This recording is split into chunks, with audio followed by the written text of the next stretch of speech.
시편 1편 1절.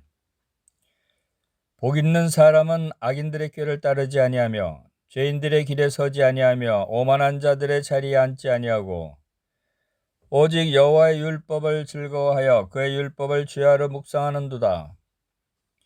그는 시냇가에 심은 나무가 철을 따라 열매를 맺으며 그 잎사귀가 마르지 아니함 같으니 그가 하는 모든 일이 다 형통하리로다.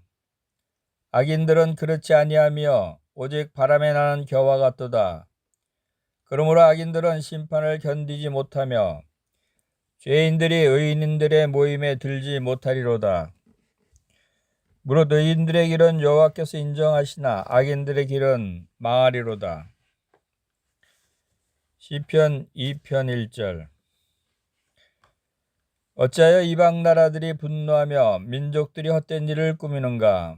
세상의 군왕들이 나서며 관원들이 서로 꾀하여 여호와와 그의 기름 부음 받은 자를 대면하며 대적하며 우리가 그들의 맨 것을 끊고 그의 결박을 벗어버리자 하는도다. 하늘에 계신 이가 웃으시며 주께서 그들을 비웃으시리로다. 그때 분을 바라며 진노하사 그들을 놀라게 하여 이르시기를 내가 나의 왕을 내 시온 산 거룩한 산 시온에 세웠다 하시리로다. 내가 여호와의 명령을 전하노라. 여호와께서 내게 이르시되 너는 내 아들이라. 오늘 내가 너를 낳았도다. 내게 구하라. 내가 이방 나라를 내 유업으로 주리니 네 소유가 땅 끝까지 이르리로다. 네가 철장으로 그들을 깨뜨리며 질그릇같이 부수리라 하시도다. 그런즉 군왕들아 너희는 지혜를 얻으며 세상의 재판관들아 너희는 교훈을 받을지어다. 여호와를 경외함으로 섬기고 떨며 즐거워할지어다. 그의 아들에게 입맞추라. 그렇지 아니하면 진노하심으로 너희가 길에서 망하리니 그의 진노가 급하심이라.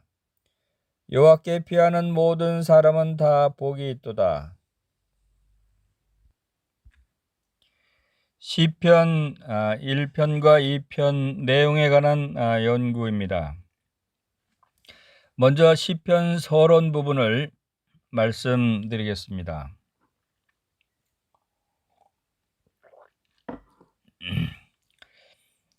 존 켈빈은 이렇게 말했습니다.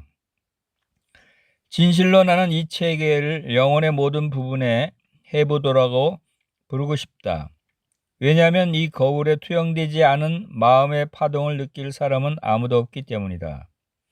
슬픔과 곤경, 두려움, 의심, 소망, 고통과 혼돈과 감정과 폭발 등 인간의 마음의 파장을 일으키는 모든 요소들이 여기 아주 생생하게 묘사되어 있다. 이렇게 말했습니다. 정경상의 독특한 위치를 보면은 만일 여러분들이 이 성경 중 한 권만 갖고 황량한 섬에 갇히게 된다면 어떤 책을 택하겠습니까? 솔직히 말해서 그러한 선택을 할 상황이 일어나지 않기를 바라지만 부독불 선택해야 한다면 나는 시편을 택할 것 같습니다. 그 주제의 범위가 방대하고 그 열거된 삶의 경험들이 풍부하고 그 예배가 극히 장리하게 묘사되어 있기 때문에 나는 앞으로 오랜 시간 동안 풍성한 영의 양식과 찬양과 기도에 필요한 뛰어난 효력의 연료를 공급받게 될 것입니다. 서두의 인용문으로 보아 아마 켈빈도 시편을 택했을 것입니다. 그레햄 스크로기도 아마 시편 쪽으로 표를 던졌을 텐데 그는 이렇게 표현했습니다. 이 시들은 얼마나 하나님을 향한 찬양으로 가득한지 창조와 섭리와 구속 등 모든 주제들이 우리의 영혼을 온통 사로잡고 있습니다. 하늘과 땅, 바다와 창공,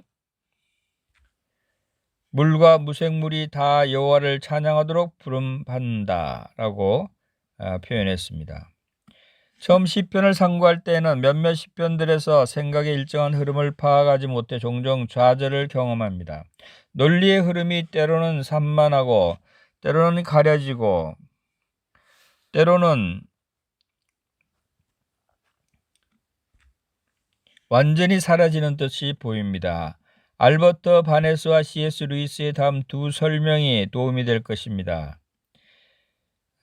시편은 대부분이 서정시, 즉 하프나 수금, 가락에 맞춰진 시로서 악기에 맞춰 사용되며 읽혀지기 위한 것이 아닌 노래로 불려지기 위한 것입니다. 그리고 또 C.S. 루이스는 시편은 반드시 시로 모든 파격과 모든 형식과 과장법과 논리적이 아닌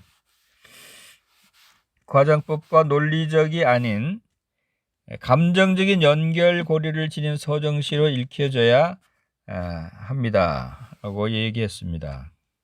이러한 통찰은 전혀 새로운 이해의 창을 우리에게 열어줄 수 있습니다. 기자 시편은 종종 다윗의 시로 불려지지만 그러나 절반 정도만 약 73편 정도만 그 이스라엘의 노래 잘하는 자의 것으로 직접 돌려집니다. 12편은 아삽의 것이 되고 10편은 고라 자손의 것이고 2편은 솔로몬 그리고 모세, 에단, 허만, 에스라 등에게 한 편씩 돌아갑니다. 49편 혹은 약 3분의 1이 기자가 익명으로 되어 있습니다. 그러나 시편을 생각할 때 우리는 보통 다윗의 생애와 관련하여 생각합니다. 한 이름 없는 작가는 이 사실을 이렇게 아름답게 묘사합니다. 다윗의 하프 소리가 여전히 우리 귓전에 울리며 성령께서 우리를 위해 이새의 아들의 기도와 찬양을 이렇게 한데 모으셨습니다. 이새의 아들의 기도와 찬양을 한데 모은 것입니다. 시편은 마음의 음악입니다. 때로는 애처롭고 슬프고 때로는 어둠과 번뇌로 가득하고 때로는 기쁘고 즐겁고 때로는 평온하고 행복한 다윗의 영혼의 음악으로서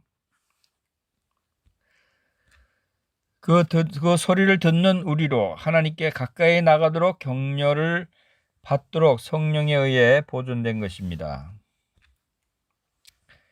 시편 그 구절을 보면 개관을 보면 제1권으로 나누면 시편 1편에서 41편을 제1권이라고 할 수 있고 제2권은 시편 42편에서 72편, 제3권은 73편에서 89편, 4권은 90편에서 106편, 제5권은 시편 107편에서 150편으로 나눌 수가 있습니다. 먼저 시편 제1권은 1에서 41편이 됩니다. 그래서 오늘은 1편과 2편을 살펴보겠습니다. 1편은 행복한 삶이라는 주제입니다. 시편은 죄악된 삶이 행복한 삶이라는 일반적인 환상을 제거하면서 시작합니다. 날마다 세상은 참되고 지속적인 만족은 육체의 정욕의 탐닉함으로 발견되는 생각 속에 세뇌당하고 있습니다. 텔레비전과 라디오와 영화와 잡지 모든 것이 한결같이 만족에 이르는 길은 자유를 마음껏 누리는 것이라고 제시합니다.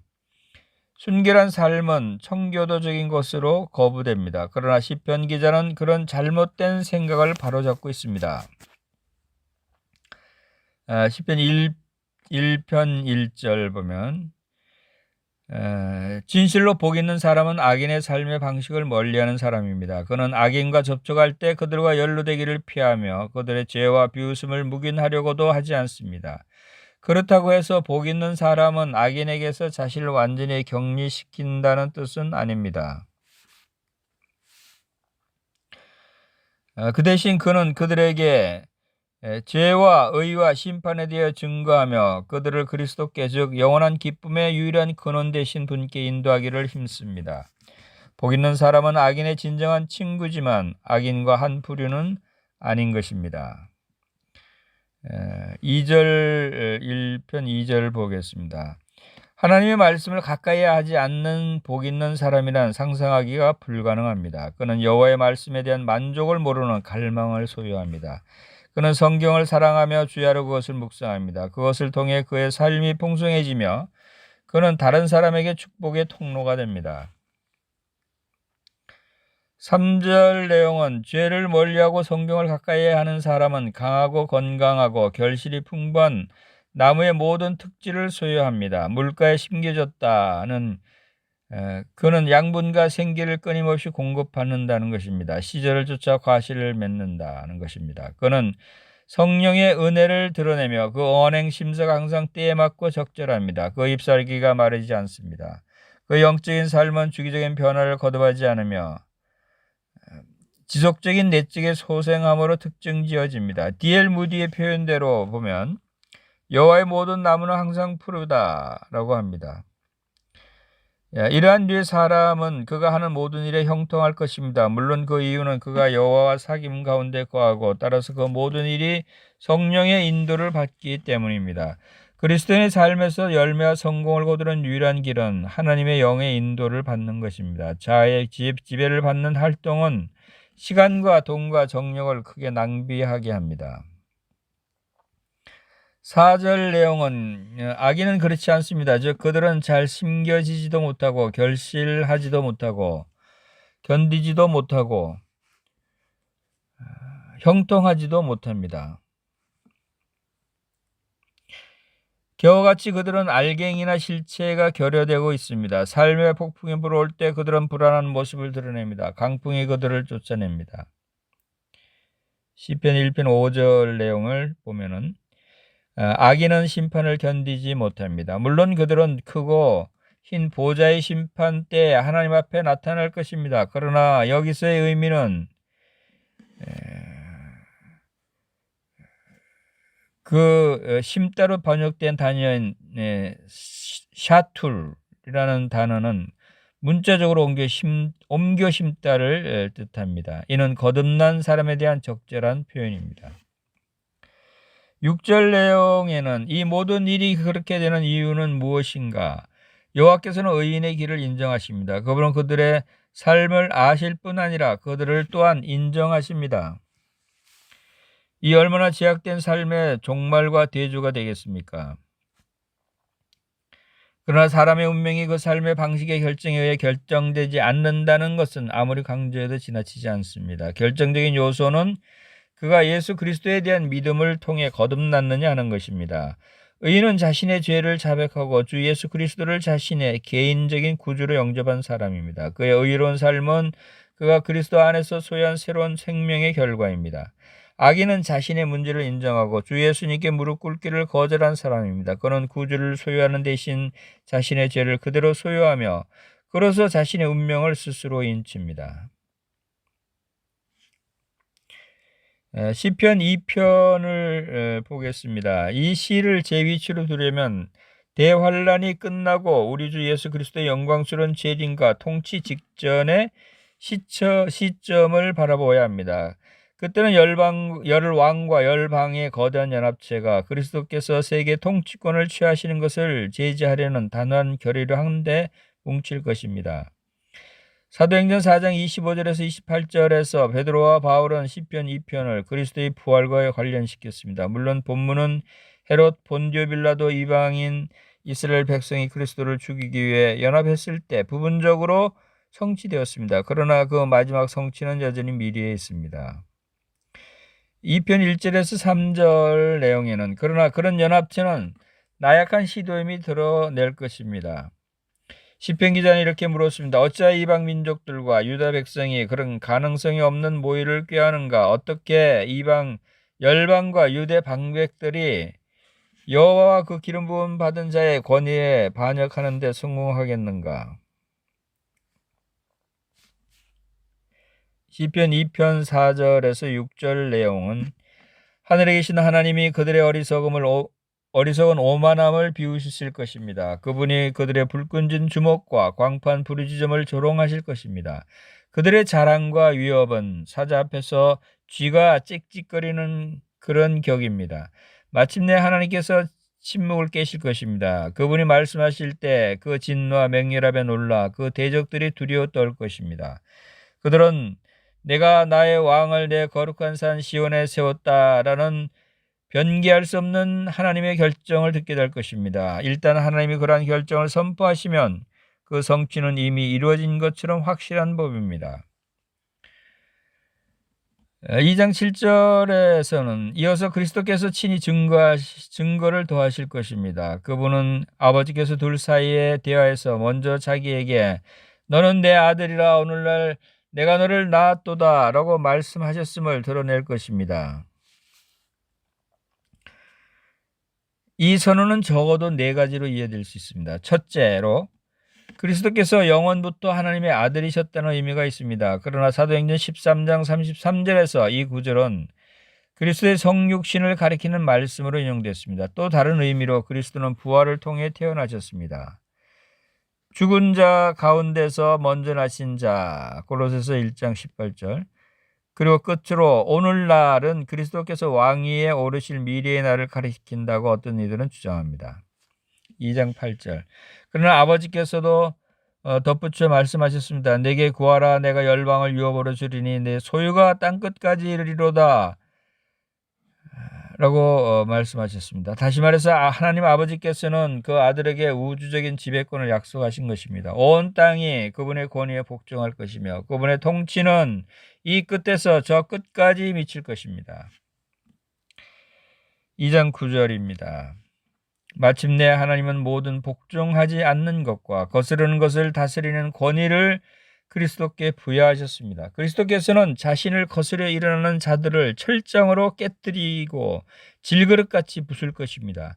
다른 성경에서 우리는 그리스도께서 지상에 재림하실 때와 천년 통치 동안에 그러한 권위를 행사하실 것임을 알게 됩니다. 왕위에 오르기 전에 그분은 하나님을 모르는 자들과 복음을 복종치 않는 자들을 멸하실 것입니다. 그런 다음 천년왕국에서 그리스도께서는 철장을 다스리며 오만한 머리를 두는 일체 반역을 징벌하실 것입니다. 2장 10절에서 11절 내용에는 성령의 음성이 다시 들립니다. 감동적인 구령의 호소를 통해서 그분은 열왕과 방백들에게 여호와를 사랑하고 섬길 것을 촉구하셨습니다. 그분을 거절하는 것은 멸망을 의미하지만 그분을 믿는 것은 안정과 참된 행복을 가져옵니다. 12절은 인간이 자신의 창조주를 믿는 것은 그가 할 수 있는 가장 건전하고 논리적이고 합리적인 일입니다. 반면에 전능자를 불신하고 고역하는 것은 인간이 할 수 있는 가장 불합리한 일인 것입니다.